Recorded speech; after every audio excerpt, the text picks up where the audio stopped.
Hello and welcome back to our channel once again. Second innings आप लोगों को जैसे नाम मालूम ही है। तो today what I going to do is, आज मैं जो करने जा रहा हूँ कि मेरे पास बहुत कमेंट्स थोड़ा आए हैं, थोड़ा क्वेश्चंस आए हैं, थोड़ा इंक्वायरीज है रिगार्डिंग कुछ गाड़ी के बारे में, कुछ पेपर्स के बारे में, दूसरा स्टेट से एनओसी के बारे में, और अगर गाड़ी दूसरा स्टेट में हम लोग ले जाके चलाने वाले हैं तो उसके लिए क्या पेपर्स लगता है, व्हाट आर द फॉर्मेलिटीज़। तो उसके लिए मेरे पास बहुत सारा क्वेश्चंस आए तो और रिक्वेस्ट किया है कि अगर मैं हिंदी में ये पॉडकास्ट बनाऊं तो आसान होगा उन लोग के लिए। तो I will be answering, I will be trying to answer the questions in Hindi ये पॉडकास्ट में। और without wasting any more time let's start the video. तो मेरे पास जो पहला जो इंक्वायरी आया है वो गाड़ी का ट्रांसफ़र लेके, जी how can I transfer my car to any other state में अगर ले जाना चाहते तो उसके लिए ट्रांसफ़र कैसे होगा। तो मैंने पहले भी एक वीडियो में बता चुका हूँ कि उसके लिए आपको 328 नंबर फॉर्म्स चाहिए होगा। वो एनओसी के लिए लगता है। वो 28 फॉर्म्स मोटर व्हीकल्स में आरटीओ ऑफिस में जमा होता है। उसके बाद में अगर आप नाम ट्रांसफ़र करके आपके नाम पे करना चाहते हैं, वो जमा 2 रीजंस के लिए होता है। एक चेंज ऑफ एड्रेस के लिए भी होता है। अगर पकड़ लीजिए कोई आदमी मुंबई से यहाँ पे शिफ्ट हो रहा है और वो चाहता है कि वो गाड़ी का रजिस्ट्रेशन, उसका एड्रेस चेंज कर ले, तो उसके लिए भी वो एनओसी जमा करके वो कर सकता है। और अगर आप गाड़ी खरीदने वाले हैं तो आपका मोटर व्हीकल्स में आपका आईडी प्रूफ दे के फॉर्म 28 दे के जमा करना पड़ता है। उसके बाद वहाँ से एनओसी इशू होता है, और जो एनओसी इशू होता है उसमें आपका नाम रहेगा, आपका जो एड्रेस है वो एड्रेस के अंडर में जो आरटीओ ऑफिस आता है वो आरटीओ ऑफिस के अंडर में वो एनओसी इशू होगा। फिर वो एनओसी यहाँ पे आके जमा करने से आपके नाम पे गाड़ी ट्रांसफ़र हो जाएगा। और ये जो दूसरा क्वेश्चन आया है मेरे पास वो है commercial vehicles related. Commercial vehicles का सीएफ कितना साल में होता है, एक बार में कितना साल का पे कर सकते हैं। तो पहला वो 1 साल के लिए था। कमर्शियल व्हीकल्स के लिए आप सीएफ 1 साल का होता था, लेकिन अभी हाल ही में हम लोग का सरकार ने थोड़ा रूल चेंज करके वो 2 साल के लिए कर दिया है। अभी आप एक साथ में एक बार में अगर सीएफ करना चाहते तो वो मैंडेटरी है कि आपको 2 साल का कराना पड़ेगा। तो ये थोड़ा इजी हो गया और इसके लिए थोड़ा खर्चा भी कम होता है, क्योंकि सीएफ के लिए आपका गाड़ी पूरा रेडी, कमर्शियल गाड़ी पूरा रेडी करके पूरा उसमें जो काम रहता है वो करके आपको ले जाना पड़ता है।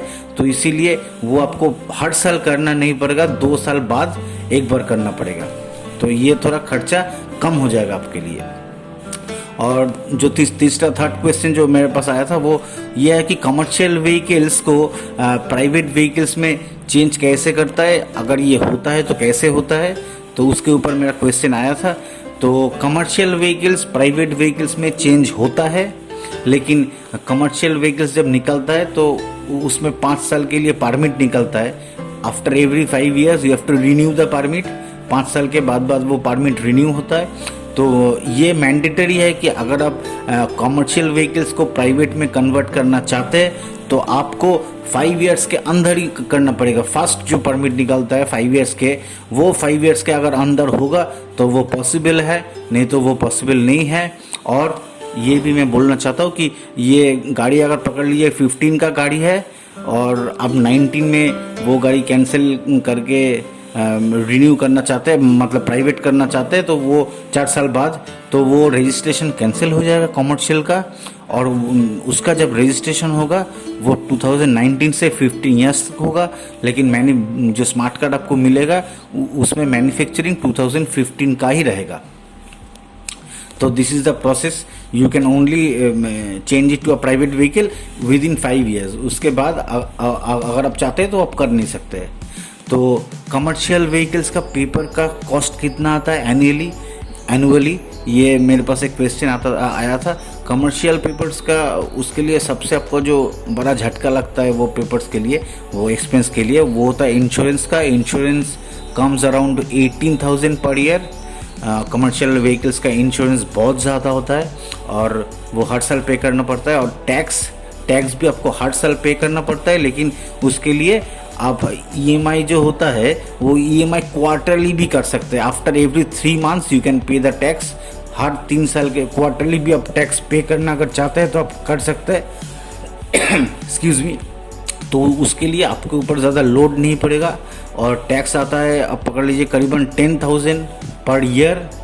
वो depends on the car of course, और इंश्योरेंस भी डिपेंड्स करता है। मैं एक रफली बोल रहा हूँ। और परमिट जो लगता है वो 5 साल के लिए होता है। 5 साल के लिए 5 साल का परमिट आपको 12,000 पड़ेगा। CF हर 2 साल में CF होता है। CF के लिए आपको 4 से 5 हज़ार रुपया पेपर्स में खर्चा करना पड़ता है। गाड़ी का जो खर्चा है वो अलग से करना पड़ता है। और जो केस होगा वो तो आपको क्लियर करना ही पड़ेगा। कमर्शियल व्हीकल्स में केस बहुत ज़्यादा होता है क्योंकि ये गाड़ी बहुत ज़्यादा चलता है रोड पे। तो आप कैलकुलेट करके देख सकते हैं अभी कि ईयरली आपको कितना एक्सपेंस पड़ता है कमर्शियल व्हीकल्स चलाने में। और मेरे पास जो दूसरा क्वेश्चन आया था कि what is the rule if I drive a car in some other state, और if I drive a car of other state in West Bengal. अगर दूसरे स्टेट का गाड़ी है, हम वेस्ट बंगाल में चलाना चाहते हैं, तो उसके लिए रूल्स क्या है? एक्चुअली उसके लिए कोई रूल्स नहीं है। अगर फिर मैं बोल रहा हूँ कि अगर आप दिल्ली का आदमी है, आपके नाम पे एक गाड़ी है, और अगर दिल्ली से आप ट्रांसफ़र होके आपके काम के बारे में अगर ट्रांसफ़र होके आप वेस्ट बंगाल में आए हैं, तो आपको वो गाड़ी आप आराम से चला सकते हैं without change of address also. और अगर आप कुछ दिन के लिए आए, पकड़ लीजिए आप 1 हफ्ता या 1 महीना या 3 महीना या 6 महीने के लिए आए, तो आप उसी रजिस्ट्रेशन पे जस्ट बिकॉज आपके नाम पे गाड़ी है आप आराम से चला सकते हैं। इसके लिए आपको कोई केस नहीं दे सकता है क्योंकि वो गाड़ी आपके नाम पे है। और अगर गाड़ी दूसरे के नाम पे होगा तब, जैसे मैंने पहले बोला कि 28 फॉर्म दे के आपको खुद के नाम पे कराने, अगर करा लेंगे तो कोई केस नहीं होगा। वो गाड़ी का अगर देखिए आपको शायद दिखाई दे रहा है कि मेरे पास एक दिल्ली नंबर का ईओन था। कुछ दिन पहले मैंने लिया था, दिल्ली नंबर का ईओन था। वो 2012 का गाड़ी था। 2017 में उसका ओनर चेंज होके कैलकाटा में वेस्ट बंगाल में आ गए थे। यहाँ पे आके उन्होंने लाइफ टाइम टैक्स दिया उस टाइम से, और उसका रजिस्ट्रेशन किसी भी कारण से, हमको ये एग्जैक्टली मालूम नहीं है क्यों हुआ था, लेकिन ये होता नहीं है। वो 2017 से 15 ईयर्स हो गया था। वो रजिस्ट्रेशन वैलिड था टिल 2032 तक। आप लोग ये चेक भी कर सकते हैं। और अगर इसका नंबर प्लेट के बारे में अगर पूछना चाहते हैं तो नंबर प्लेट भी चेंज हो जाता है। आरटी ऑफिस में एक फ़ीस जमा देके, that will cost you around 6 से 7 हज़ार रुपया लगता है। आपको नंबर प्लेट भी वेस्ट बंगाल का लग जाता है उसमें। तो और मेरे पास एक क्वेश्चन आया था, 2-3 आदमी एक्चुअली पूछा था कि कुछ अच्छा डीलर का नाम बोलिए। मैं बहुत छोटा डीलर हूँ भैया, और अगर आप पकड़ लीजिए यहाँ का टाटा का अभी कैपिटल शेयर बहुत कम है। तो अगर आप कोई टाटा का आदमी से पूछेंगे कोई अच्छा डीलर का नाम बताइए, वो क्या मारुति का नाम बोलेगा या टाटा खुद का ही नाम बोलेगा? तो ऐसे सवाल मत कीजिए। ये ऑनेस्टली आंसर देना मेरे लिए मुश्किल होता है क्योंकि the best dealer I know is me my self. तो इसीलिए please don't ask such questions, it's my request. और नेक्स्ट एक क्वेश्चन आया था कि मारुति कार ठीक रहेगा लेना वो ड्राइविंग सीखने के लिए या फिर ऑल्टो। मारुति कार और ऑल्टो में बहुत अंतर होता है। मारुति कार 20,000 25,000 से शुरू होके 55,000 तक जाता है, और वहाँ से ऑल्टो का प्राइस शुरू होता है।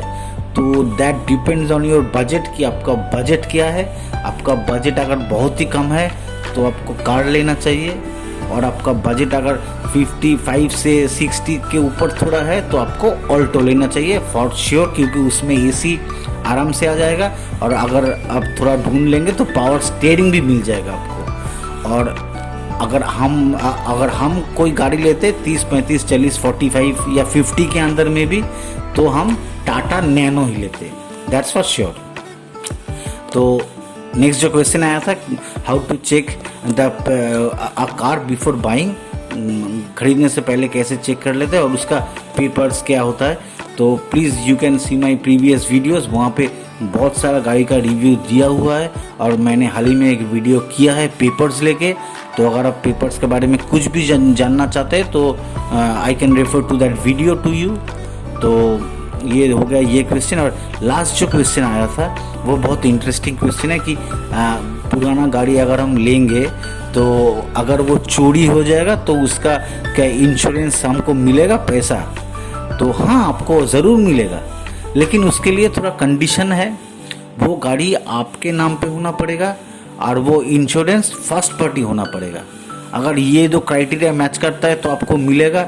अगर गाड़ी दूसरा किसी के नाम पे होगा तो आपको इंश्योरेंस कैसे मिलेगा? क्योंकि अगर चेक इशू भी होगा तो उनके नाम से होगा, फर्स्ट पार्टी अगर इंश्योरेंस रहेगा भी। और अगर आपके नाम से होगा और आपको फर्स्ट पार्टी इंश्योरेंस गाड़ी में नहीं रहेगा, थर्ड पार्टी रहेगा, तो भी आपको नहीं मिलेगा।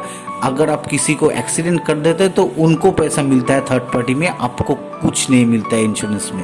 और एक और बहुत वाइटल इन्फॉर्मेशन है ये कि अगर आपका पकड़ लीजिए आपका नाम पे ही गाड़ी है, बहुत पुराना गाड़ी है और उसका इंश्योरेंस फर्स्ट पार्टी है और वो चोरी हो जाता है, तो इसके लिए आपको 2 चाबी जमा करना पड़ेगा इंश्योरेंस कंपनी में, तभी आपको मिलेगा इंश्योरेंस। क्योंकि अगर आप 2 चाबी जमा नहीं कर सकते तो वो लोग ये प्रूफ कर देगा कि गाड़ी में आप शायद चाबी भूल गए होंगे, तो इसके लिए गाड़ी चोरी हो गया होगा। तो इसके लिए 2 चाबी आपको जमा करना ही पड़ेगा if you want to get the money out of the insurance company. तो ये था आज का जितना भी क्वेरीज आप लोगों का था। मैंने शायद आप लोगों को कुछ हेल्प किया होगा वो क्लैरिफाई करने में। अगर आपको और भी कोई प्रॉब्लम्स है, क्वेश्चंस है रिगार्डिंग कोई भी गाड़ी और कोई भी पेपर्स, आप लोग फिर से कमेंट कर सकते हैं। हम कोशिश करेंगे कि मेरा एक्सपीरियंस में अगर होगा तो I will try to answer them. Till then signing off, thank you and please keep watching second innings.